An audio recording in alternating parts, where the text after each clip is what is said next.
Tammy Goebel here, talking about upgrading relationships.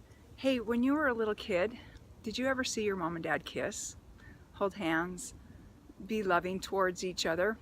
How did it make you feel? Did you like it or did you hate it? I love to see my dad be tender towards my mom. One of the things my husband and I do is in the kitchen, there's a closet that's a pantry that's full of food and stuff in there. And sometimes when the kids are just making breakfast, eating, doing their stuff, my husband will take me by the hand and pull me over into that closet and shut the door. And the kids will giggle and know that he's in there giving me a kiss or something. And it's just kind of fun. I love to let the kids see us kiss and hug and be affectionate towards each other. Because what they see as they're growing up in a marriage is how they will be in their marriage. Unless it's horrible, then they'll probably change it. But if they like what they see, they will want that in their marriage as well. And so let your kids see you be affectionate to each other. Not touching in inappropriate ways at all. I'm talking about appropriate affection that it's okay for children to see. Give each other a kiss before they leave. Let the kids see that when dad comes home, mom goes over and gives him a big hug and kiss and says, I'm glad you're home. I love you. And when they see that and they expect that, then they'll know how to be a husband or wife in their marriage. Some of these kids growing up, they don't even know how they're supposed to be in a relationship. They've never even seen a good relationship before. They've seen fighting and backbiting and yelling and screaming. And when they see that, they think it's normal. And then they get into their new relationship and they yell and they scream and they bite back and they whine and complain and talk bad about their spouse in front of the children. And then they think that's normal. They think it's okay and normal. I'm here to tell you, it's not okay and it's not normal. I don't think you should ever yell and scream with your spouse in front of your kids. It scares them. It freaks them out. They think you're going to get a divorce if you have one little complaint. Have that be something that you do behind closed doors and not ever yell and scream. But I suggest never to fight in front of your kids. If you have small little disagreements, it's happening at the kitchen table and they're gonna see it, just make sure you are always being respectful to each other.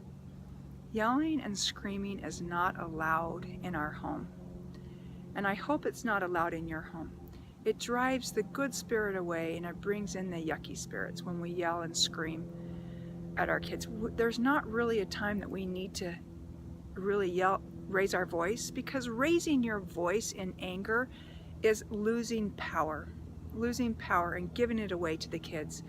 Yelling and screaming is giving your power and composure away. And if you want to be respected in your home by your children, you need to be respectful to all the people in your home. Be respectful to your spouse.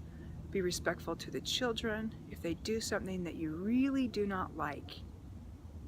The other day my daughter was sitting there at the bar, the kitchen counter, the bar area. She was getting the fingernail polish off her nails and it was stinking up the whole kitchen and I didn't like it. And so I said to her, that's not really a place, this is not really a place to be taking off your fingernail polish. It's smelling everything up. And she's 22 years old. She just kept finishing it. She didn't do anything. Well, then she left her fingernail polish and the remover on the counter and went out for a jog, or I don't know where she went for the night. But I was getting ready to go to bed and I saw it sitting there and I was just frustrated. I'm like, she didn't listen to me. She brought the fingernail polish remover and fingernail in the bar, in the kitchen area, and I really don't like that. So then I made a note that says, this makes me sad that you will clutter up the house and we are being of order, or something like that. And I left it there. I went and brushed my teeth and I came back and looked at the note and thought, well, she did do the dishes really good today. So then on the note I wrote, thank you for doing the dishes so good. you know. And then I went and wrote in my gratitude journal and my other special journal that I have going on about my husband.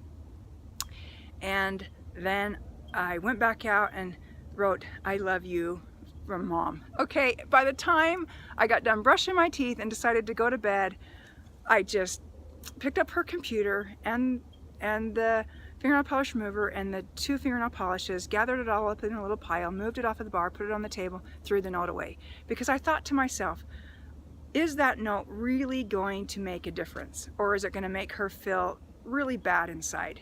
Now, I don't know if that's right or wrong, because I have gone down in her room before, picked it up and put a note that says, you are a being of order. Your room is a place of order. Your outside environment reflects your inner environment. And after that note, she just started keeping her space and her place organized.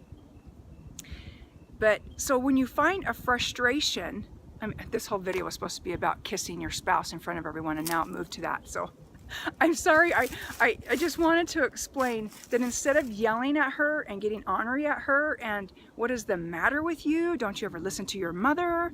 If you would just do things this blah, blah, blah. It went completely away.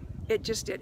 And it took me 5 seconds, not even 5 seconds. It took me longer to write the note than it did just to move her stuff and put it in a little pile. And when I got up in the morning, it was gone. She came and took care of it. So be careful with when you're in a frustration cycle. Remember that frustration cycle that we talked about?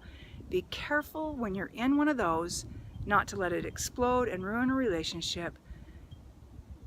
Please don't yell in your home. Find a way to communicate peacefully, calmly. Let your kids see you kiss, hug, show admiration for each other. Let them know that you cherish each other, and never yell or scream at your spouse.